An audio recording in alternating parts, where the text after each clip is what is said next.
Os destaques da semana entre os julgamentos do plenário do Supremo Tribunal Federal, conferindo como sempre aqui na TV Justiça. Plenárias está começando.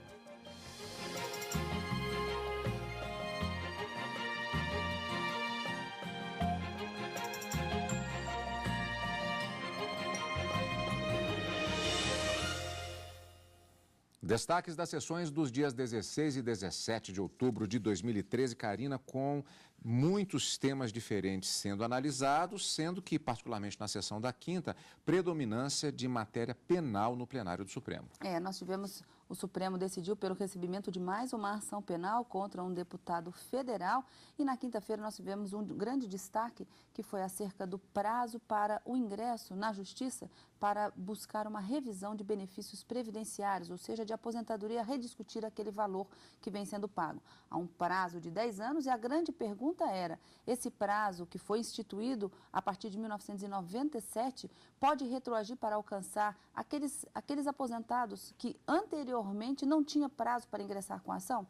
Essa foi a grande discussão da quarta-feira, que levou quase toda a sessão do plenário, e o início também da discussão sobre a incorporação de uma vantagem chamada quintos a magistrados, na verdade, a servidores em função comissionada e que depois se tornaram magistrados. Se essa incorporação de quintos acompanharia a pessoa, mesmo depois dela tendo mudado de regime jurídico ou mudado o cargo que ela exercia antes comissionado e depois na magistratura. Então, tivemos temas previdenciários, matéria envolvendo direito administrativo constitucional, matéria penal, como você disse, predominando na quinta-feira.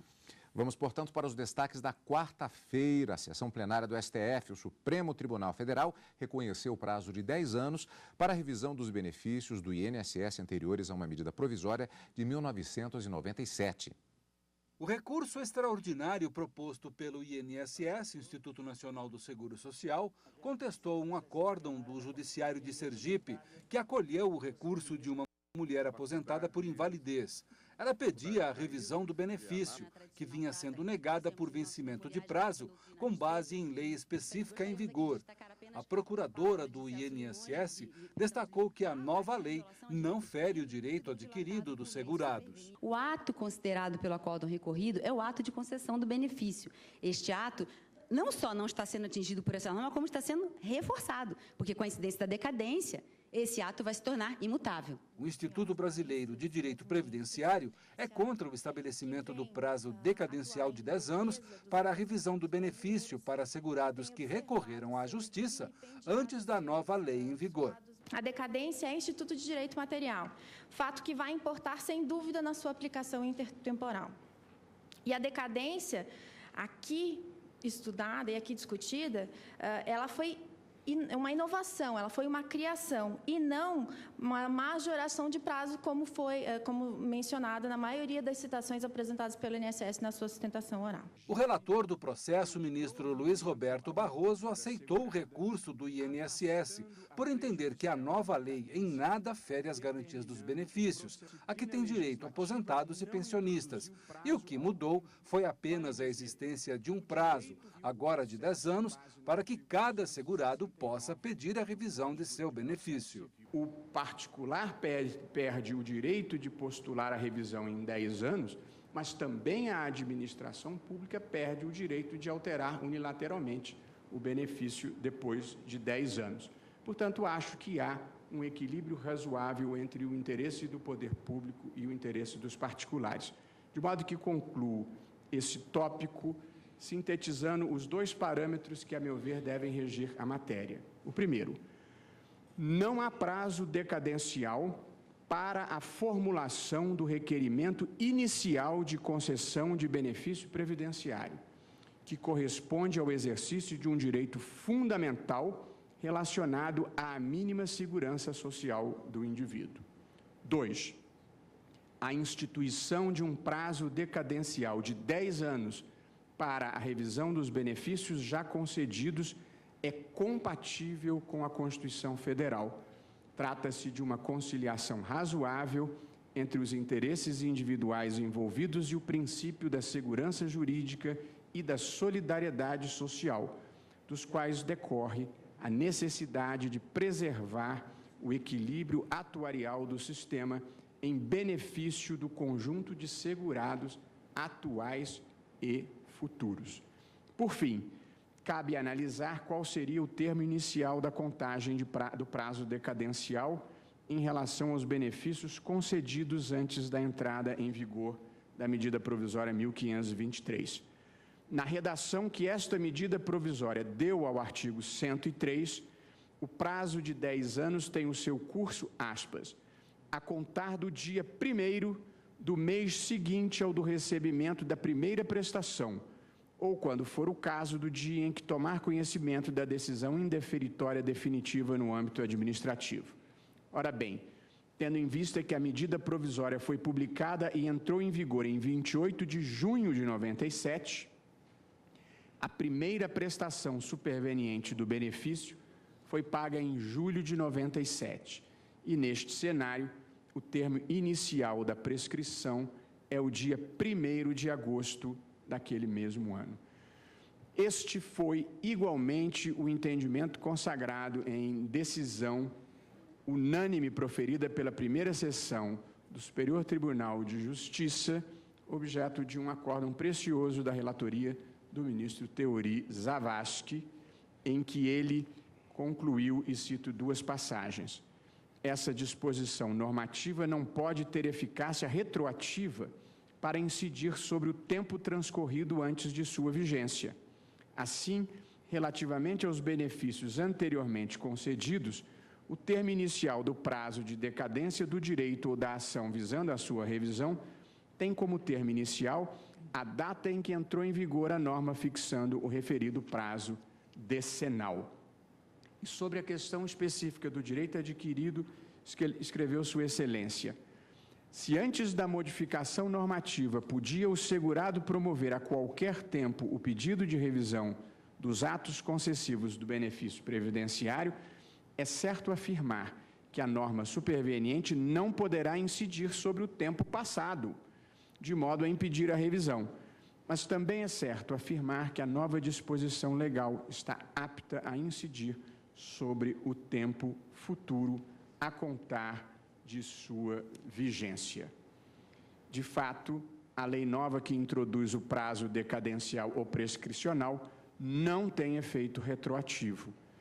Neste caso, o termo inicial do novo prazo há de ser o momento de vigência da nova lei ou outra data posterior nela fixada.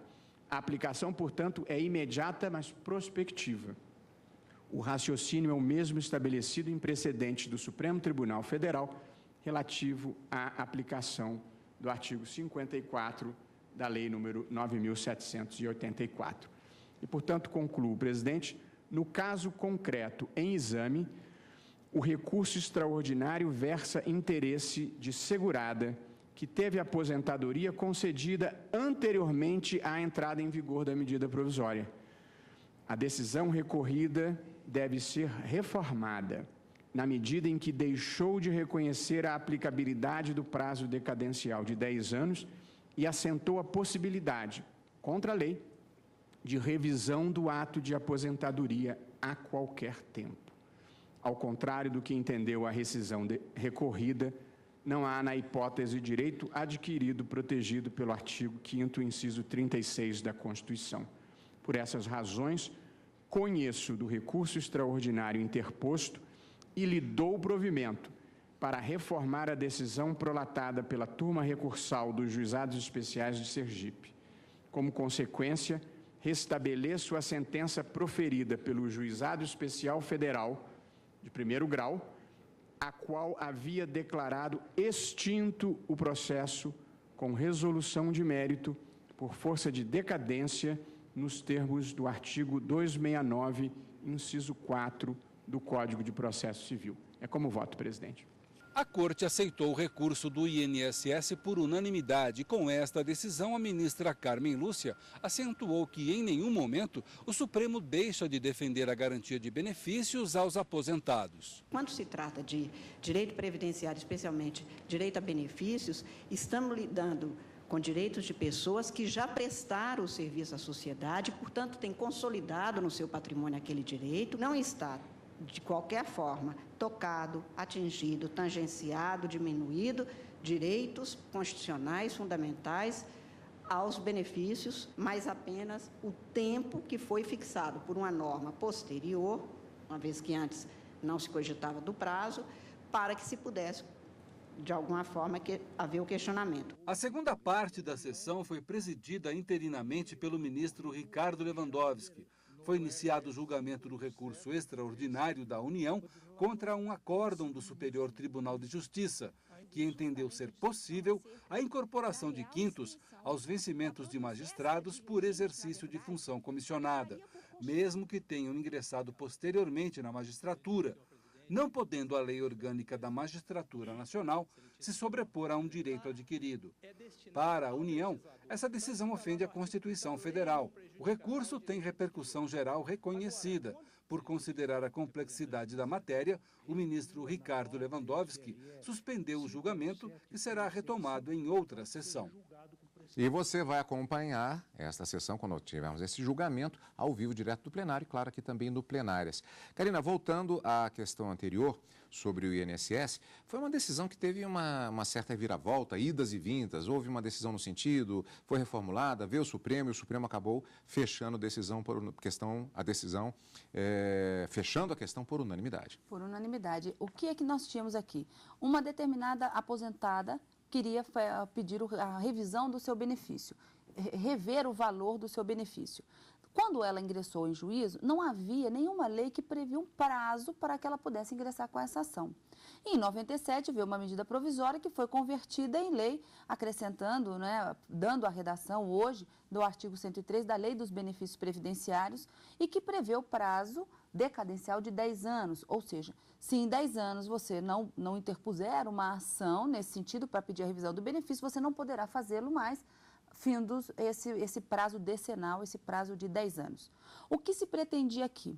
A autora da ação, ela pretendia rever o benefício e afastar a aplicação dessa lei de 97, dizendo que o seu pedido era anterior à lei e essa lei, portanto, não poderia retroagir para se aplicar esse prazo ao seu caso concreto. O juiz de primeira instância, de primeiro grau, decidiu que não, a lei poderia retroagir sim, porque não se tratava daqueles casos em que a própria Constituição cria um obstáculo. Não se tratava de direito adquirido, nem ato jurídico perfeito, e nem muito menos coisa julgada que diz que a lei não poderia retroagir para alcançar esses direitos. E, portanto, julgou extinta a ação, reconhecendo a decadência por esse prazo. Como uma decisão era do Juizado Especial de Pequenas Causas, no caso federal do Estado de Sergipe, a aposentada recorreu à turma recursal. E na segunda instância, portanto, na turma recursal, ela conseguiu reverter a decisão de primeiro grau. E aqui no Supremo, o INSS veio com um recurso extraordinário contra essa decisão da turma recursal, que mandava, de uma certa forma, que entendia que não era aplicado esse prazo e que a lei não poderia retroagir. E aqui no Supremo, os ministros acabaram decidindo que o prazo de 10 anos era um prazo razoável, assim como o ministro Luiz Roberto Barroso decidiu, e que não haveria qualquer obstáculo para o legislador criar este prazo e esse prazo retroagir, mesmo para alcançar aposentadorias que haviam sido concedidas ou pedidos de revisão que haviam sido ingressados em juízo anteriores a 1997. Então, acaba aqui no Supremo sendo retomada a decisão que lá na primeira instância já havia sido decidida com o reconhecimento da chamada decadência com esse prazo decenal, esse prazo de 10 anos. Destaque da sessão plenária da quarta-feira. Vamos prosseguir com o nosso programa de hoje com os destaques da quinta-feira. Na sessão plenária do dia 17 de outubro, os ministros aceitaram denúncia contra um deputado federal acusado pelo Ministério Público de Minas Gerais de dano ambiental e sonegação fiscal. Os ministros do Supremo julgaram uma denúncia do Ministério Público de Minas Gerais contra o deputado federal Bernardo de Vasconcelos. De acordo com a denúncia, o réu, na condição de diretor da empresa Rima Industrial, adquiriu carvão vegetal nativo como se fosse carvão plantado, acobertado por notas fiscais falsas e, por isso, teria cometido o crime de sonegação fiscal. A defesa alegou que a investigação foi ilegal, porque foi realizada diretamente pelo Ministério Público Estadual. Alegou ainda que a empresa não utiliza carvão nativo e que, por isso, a investigação não tem cabimento. A Rima Industrial S.A. nunca foi e não é siderúrgica. ela lida com a metalurgia dos não ferrosos. Qual é a diferença e qual a relevância disso para o caso concreto? Na siderurgia, o carvão vegetal é utilizado como fonte energética.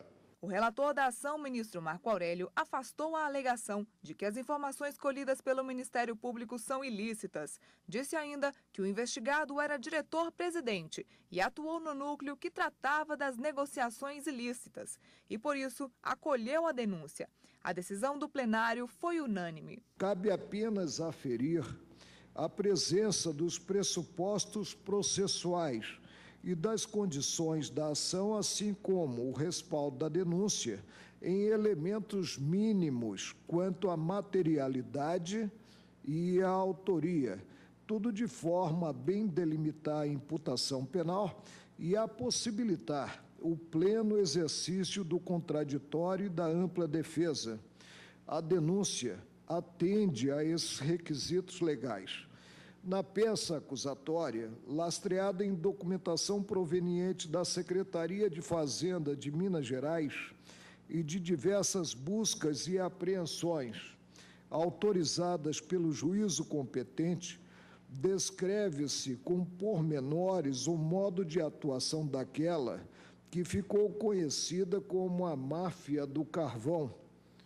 Segundo alega o Ministério Público, o grupo exerceu naquele estado, no período compreendido entre 2005 e 2009, exploração irregular, transporte e comércio de carvão vegetal obtido de maneira ilícita, procedimento que ocasionou sonegação fiscal, resultante da supressão do pagamento do imposto sobre circulação de mercadorias e serviços, por meio da utilização de notas fiscais com conteúdo de falsidade material e ideológica, em nome de um sem número de produtores rurais.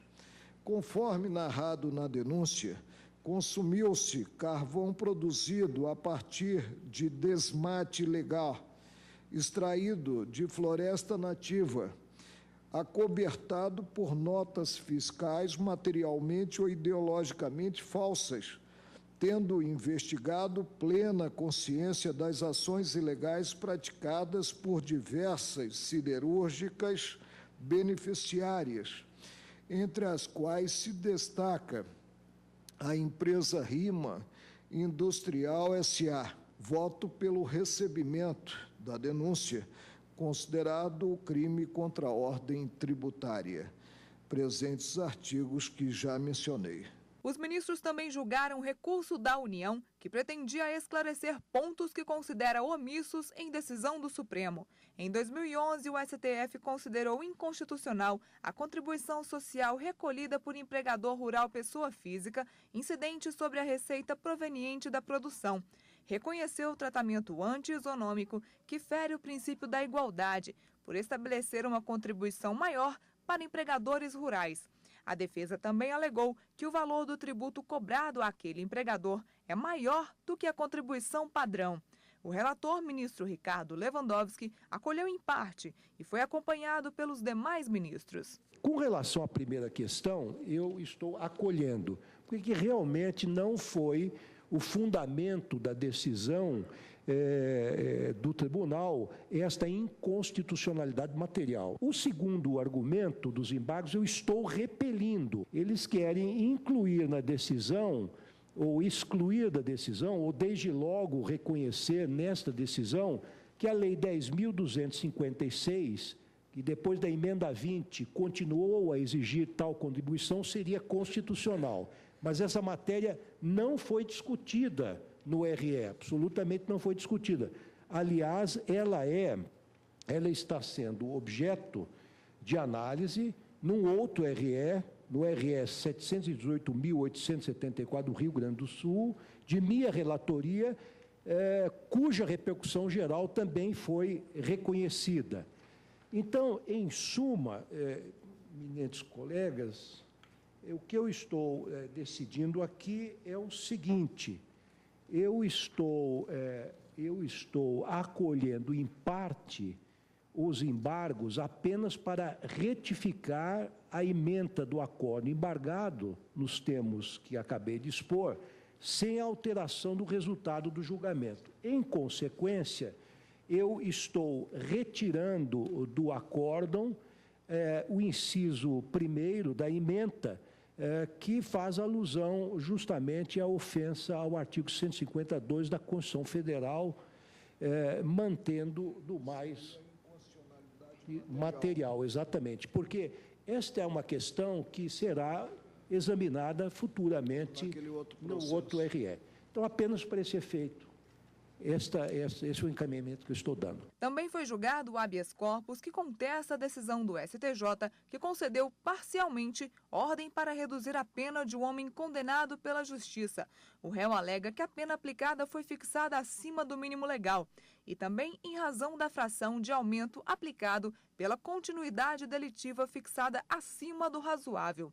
Alegou ainda que a conduta do acusado já está inserida nos tipos penais pelos quais foi condenado e, por isso, não poderia ser avaliada negativamente. O relator da ação, ministro Marco Aurélio, alegou que a análise das condições pessoais do réu são essenciais para o cálculo da pena e concluiu pela culpa do acusado. Os demais ministros também negaram o pedido. Indefiro a ordem, salientando que a fixação da pena, considerada do tipo, está de início jungida a critério de justiça e o habeas corpus pressupõe ilegalidade. Eu concluo pela constitucionalidade da alusão no artigo 59 do Código Penal, como circunstância judicial, a culpabilidade do acusado. Karina, matéria penal, portanto, em destaque na sessão plenária da quinta-feira. Aliás, na verdade, foi uma sessão que teve vários processos que foram julgados. Tivemos, inclusive, as listas dos ministros. Quer dizer, nós estamos mostrando os destaques, mas teve muito mais coisa foi julgada ainda dentro do tema matéria penal. Como a gente viu e falamos no início do programa, houve o recebimento de mais uma ação penal contra um deputado federal aqui no Supremo, que deve ser processado agora, com outro número, deixa de ser inquérito e passa a ser ação penal. Um habeas corpus também, em que o réu alegava que a culpabilidade teria sido levada em consideração 2 vezes e o Supremo entendeu que isso não aconteceu definitivamente, denegando a ordem, mantendo a pena que foi aplicada e já reduzida pela 2ª vez pelo STJ. E nós tivemos também o julgamento de 4 embargos de declaração envolvendo uma ação penal em que o deputado Paulo Maluf também Paulo Maluf e sua família estariam envolvidos nos crimes ali que estão sendo apurados. E no caso de um dos 4 embargos de declaração, o ministro Ricardo Lewandowski acabou aceitando os argumentos, porque um dos acusados nesse inquérito, na verdade antes do mesmo da ação penal, mas no inquérito, ele alegou que já pelo crime de formação de quadrilha, ele não poderia ser processado porque caso ele viesse a ter pelo menos uma pena, ainda que tivesse a pena máxima, ele teria sido beneficiado pela extinção da culpabilidade, da punibilidade em razão da prescrição, porque ele já tinha 70 anos quando do recebimento da denúncia e, portanto, acabou se confirmando essa prescrição no julgamento da quinta-feira. Eram 4 embargos de declaração, um apenas foi provido para declarar essa prescrição em relação a um dos acusados na ação penal. Mas outros processos também foram analisados e todos de uma forma bastante rápida, nessas listas, né, que acabam envolvendo recursos que, por vezes, havia algum vício na forma da interposição, ausência de assinatura, um recurso interposto fora do prazo legal e também outras questões em que os ministros acabaram decidindo de uma forma bastante rápida, bastante sumária. Mas a matéria penal foi a predominância da quinta-feira. E esses foram os destaques da semana, portanto, no plenário do Supremo Tribunal Federal. E aqui fica o nosso programa Plenárias de hoje. Semana que vem tem mais. Semana que vem, encontro marcado quarta e quinta-feira, ao vivo, com o Direto do Plenário e no final de semana com plenárias. Obrigado pela companhia, como sempre, e continue conosco aqui na TV Justiça.